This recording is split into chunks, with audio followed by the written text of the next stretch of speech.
on We that could tie it level. back into the cults, like because like I was part of many in the good way. Which last week I wanted to revive cult in the positive manner, not just the negative way that cults are thought of today. But yeah, I was a member of multiple cults, Hindu and Jewish cults, and a lot of those cults were hereditary cults, where the cult leader was based on a lineage from generations or even thousands of years going back, and we'll have like these handshaking ceremonies where even your average Orthodox synagogue will have these handshaking ceremonies where it's usually all men, but like everybody after the service will wait in line and shake hands with the head rabbi.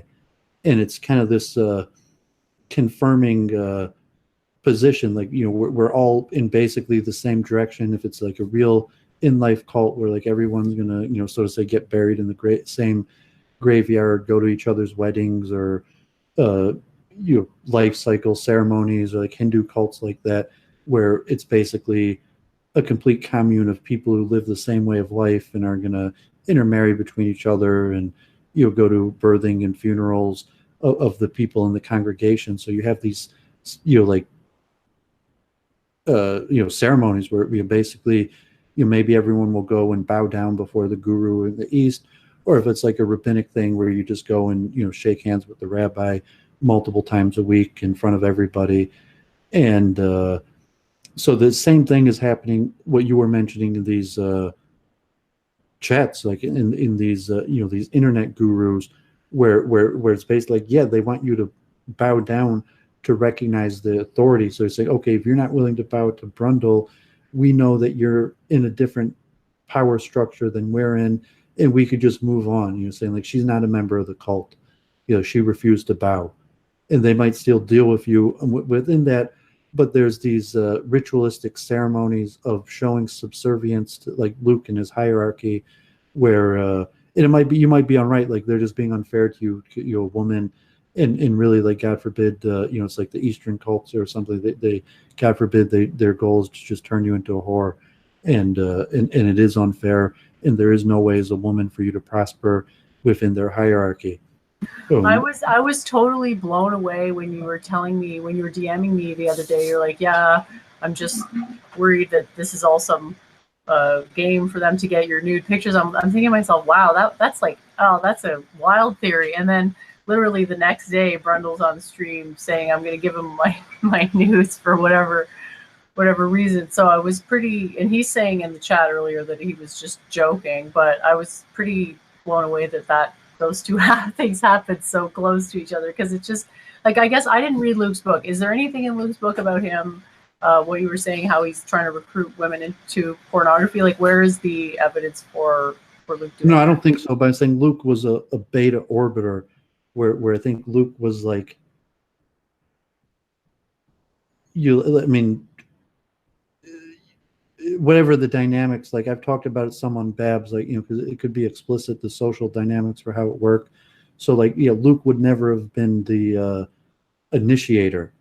You're saying he had to have someone else like Brundle or Mistopheles initiate for them, although he might have taken the benefits whence the process had already been completed. So I think, the business like that, like, no, I mean, Luke was never an initiator like that. Like, I don't think he was ever like recruiting people to pornography, although he might have, so to say, eaten the fruits when someone else had done the dirty work. Oh, okay. And you're worried Which, it's like a lifestyle thing that he's sort of falling, because I mean, he seems to be and this is part but of if the you want to reason, get the like, beta orbiter, and you think pornography is, God forbid, historically, where, we talked about cults, and we talked last week, we were talking about the original cults weren't centered around charismatic people. They were actually centered around deities. They were centered around inanimate objects, or if you were believers, around these forces. But you had, the concept of the temple prostitute, that a lot of ancient cults had these type concepts, and marriage ceremonies, or however, if you look at like ancient mating practices related to the cults, that pornography is probably the closest remaining remnants of these ancient mystery cults today, in like the concept of like a temple prostitute, God forbid. So, like in the ancient day, that might have been an initiation ceremony where you reach the higher echelons and the person had relations with the temple prostitute. And those were the inner people that served the deity. And that the recruitment in the pornography realm works the same way, where the person, God forbid, who recruits and turns the temple prostitute into the temple prostitute isn't necessarily one of the people on the sidelines that are waiting in line to have relations with the temple prostitute, should someone else on their behalf be able to recruit one.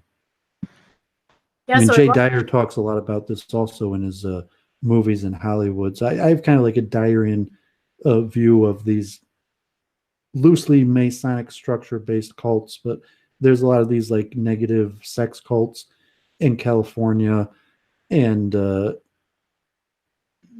a lot of beta orbiters, and I mean beta orbiters because they're unfortunately the men who have slept with women who have slept with a majority of the men within the circle, and that's what kind of creates the cult, is these sexual sin that the people have committed. I mean, I've done a lot of research. Like Jay Dyer has a lot of research.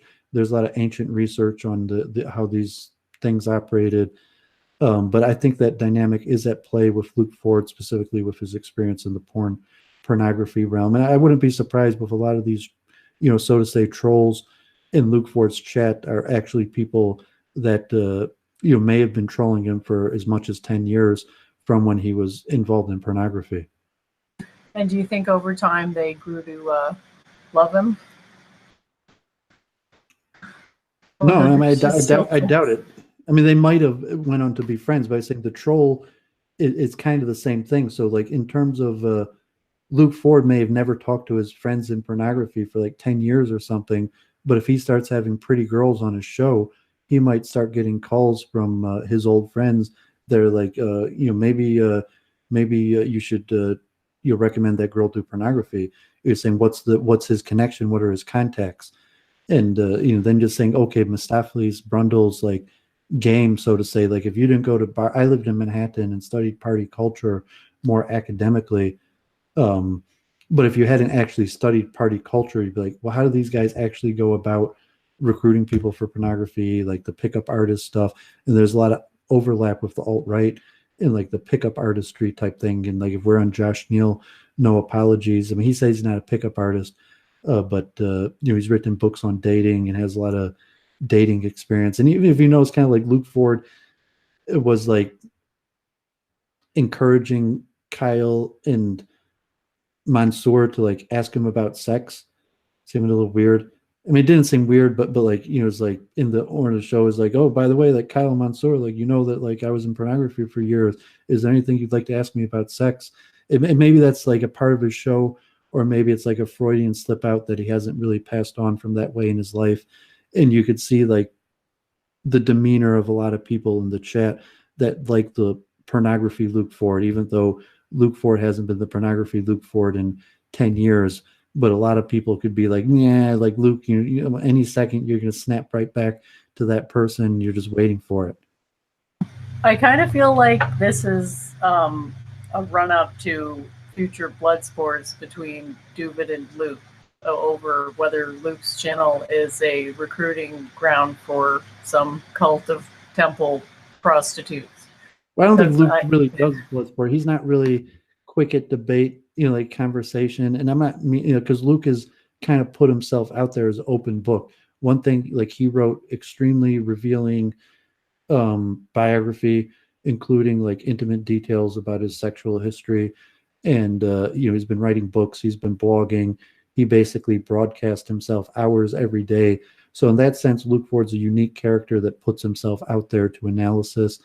And I'm not trying to bloodsport him. I think he might actually be able to analyze it and be aware and fill in and be like, actually, Doooovid might be making some relevant, like if I was his analyst or something who just knows when your life becomes so complicated where things kind of spiral out of your control, especially like I was in music management, where you're entertaining, so to say, stars or famous people, that their social life gets out of control, where they like, who are these people? How did I meet them? Who am I?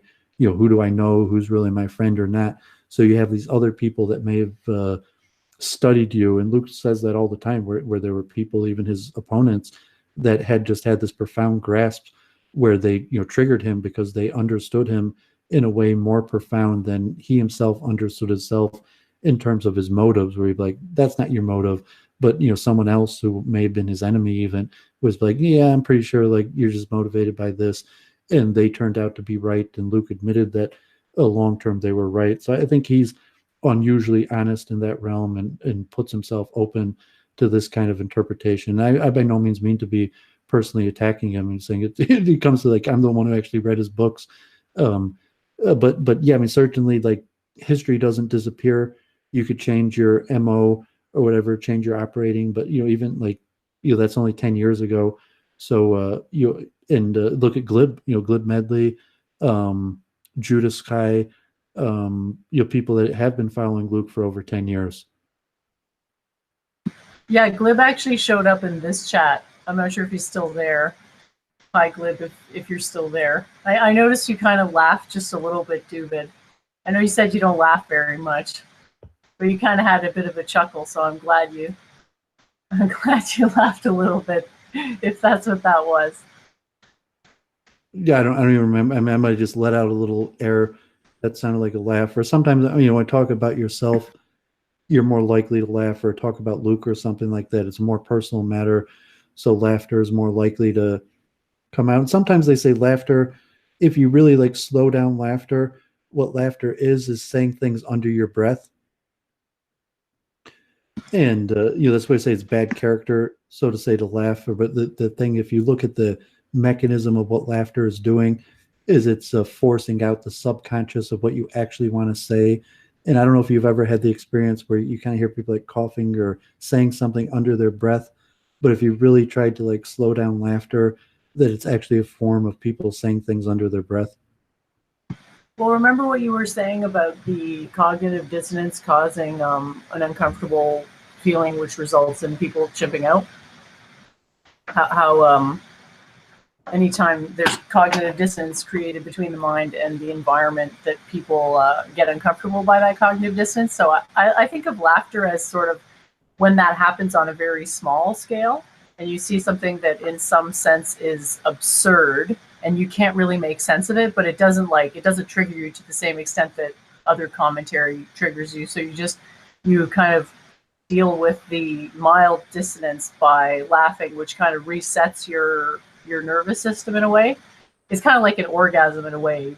There's like a tension that builds up, and then it gets released, and you feel a bit better afterwards. That's how I look at laughing. So I hope when I laugh, you don't get offended by it, because I love to laugh, and sometimes I get really serious, so I don't laugh for a while. But I try to see the humor and stuff occasionally.